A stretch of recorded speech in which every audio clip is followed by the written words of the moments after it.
একটি সাগরের মাছ বন্ধুর পরিচয় দিয়ে কিভাবে শত্রুর পরিচয় দিয়ে জেসিকার জীবন কেড়ে নেয় সেই গল্পটি আজ আপনাদের সাথে শেয়ার করার চেষ্টা করব। তো চলেন দেরি না করে শুরু করা যাক। ছোটবেলা থেকে অনেকের অনেক কিছু করার ইচ্ছে থাকে, কিন্তু সবাই ছোটবেলার ইচ্ছে পূরণ করতে পারে না। কেননা কপালে না থাকলে কারোরই কিছুই করার থাকে না।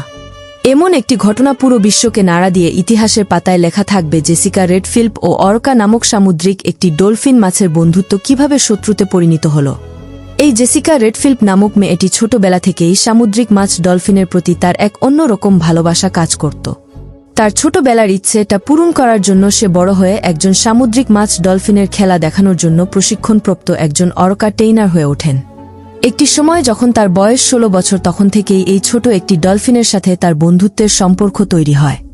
সামুদ্রিক মাছকে এই জেসিকা রেডফিল্প এই ডলফিন মাছটাকে এতটাই আপন করে কাছে টেনে নেয় এই জেসিকা তার বলার বাইরে।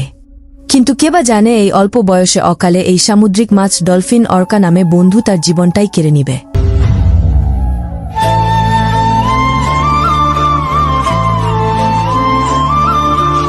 এই জেসিকা রেডফিল্প ও অর্কার বন্ধুত্বের সম্পর্কের বাঁধন একদিনের নয়, তাদের এই বন্ধুত্বের সম্পর্কের বাঁধন এক যুগেরও বেশি। সেদিনের দিনটা অনেকটাই মেঘলা আকাশ, যদিও অর্কার মনটা বেশ খারাপ ছিল। জেসিকা রেডফিল্প নামক যে মেয়েটি এই ডলফিনকে খেলা দেখিয়ে দর্শকদের বিনোদন দিত, কিন্তু অর্কা মন ভালো না থাকার কারণে জেসিকা অনেকটাই চাপ দিতে থাকে অর্কা নামক সামুদ্রিক মাছ এই ডলফিনকে। অর্কারটির যে মন খারাপ সেটা জেসিকা বুঝেও না বোঝার মতো করে অর্কাকে চাপ দিতে থাকে খেলা দেখানোর জন্য। দর্শক অবাক হয়ে তাকিয়ে আছে জেসিকার সেই বন্ধুত্বের নতুন কিছু খেলা দেখে বিনোদন নেওয়ার জন্য। কিন্তু একটি সময় তাদের শো চলাকালীন অর্কা অনেকটাই রাগ হয়ে ওঠে, যা বুঝতে পেরে তথাকথিতভাবে জেসিকার অন্য সঙ্গী সাথীরা পানি থেকে উঠে আসে। কিন্তু জেসিকা অভিমান করে পানিতে থেকে যায় আর অর্কার সাথে রেগে বেকুল হয়ে চাপ দিতে থাকে নতুন খেলা দেখানোর জন্য। একটি সময় সেই সামুদ্রিক মাছ যাকে সবাই ডলফিন নামে চিনে সে রাগ হয়ে তার বন্ধুত্বের সম্পর্ক ভুলে গিয়ে জেসিকার উপর হামলা করে বসেন।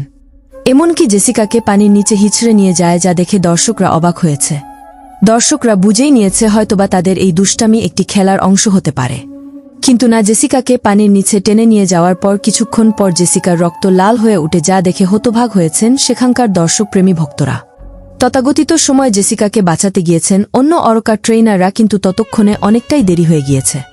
জেসিকাকে এই সামুদ্রিক মাছ ডলফিন নামক প্রাণী এই জেসিকা রেডফিল্পকে একদম খেয়ে ফেলেছে। যেখানে একজন মানুষের বন্ধু হয়েও মানুষ মানুষকে খুন করতে দ্বিধা করছে না, সেখানে একটি মাছ কিভাবে বন্ধু হয় সেটাই তো চিন্তায় আসে না।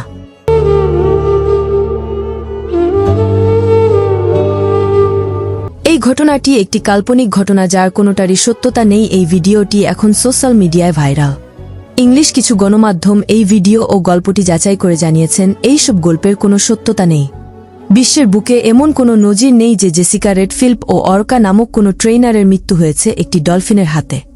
এটি একটি মন গড়ানো গল্প, এমনটি জানিয়েছেন সত্য যাচাইকৃত কিছু ইংলিশ গণমাধ্যম। সো ভিউয়ার্স, গল্পটি মিথ্যা হলেও সত্যিকে হার মানায় এই গল্পে থাকা জেসিকা ও ডলফিনের ভালোবাসা এমনভাবে ফুটিয়ে তোলা হয়েছে যা আসলেই সত্যিকে হার মানায় সামান্য একটি মিথ্যা গল্প। এই সব ভিডিও ফুটেজ এমনভাবে তৈরি করা হয়েছে এআই টেকনোলজি ব্যবহার করে নিখুঁতভাবে, আসলেই সত্যিটাকেও হার মানায় একটি মিথ্যা গল্প। এই জেসিকা ও ডলফিনের ভালোবাসা ও বন্ধু থেকে শত্রু ডলফিনের হাতে একটি মেয়ে খুন, এমন ভিডিও সত্যি ভেবে কে কে মন খারাপ ও অবাক হয়েছেন তা আমাদের কমেন্টস করে জানিয়ে দিতে ভুলবেন না।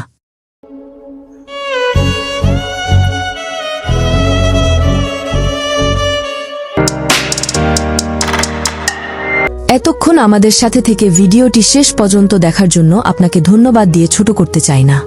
তবে ভিডিওটিতে একটি লাইক দিয়ে আপনার মূল্যবান মতামত আমাদেরকে কমেন্ট করে জানিয়ে দিতে পারেন।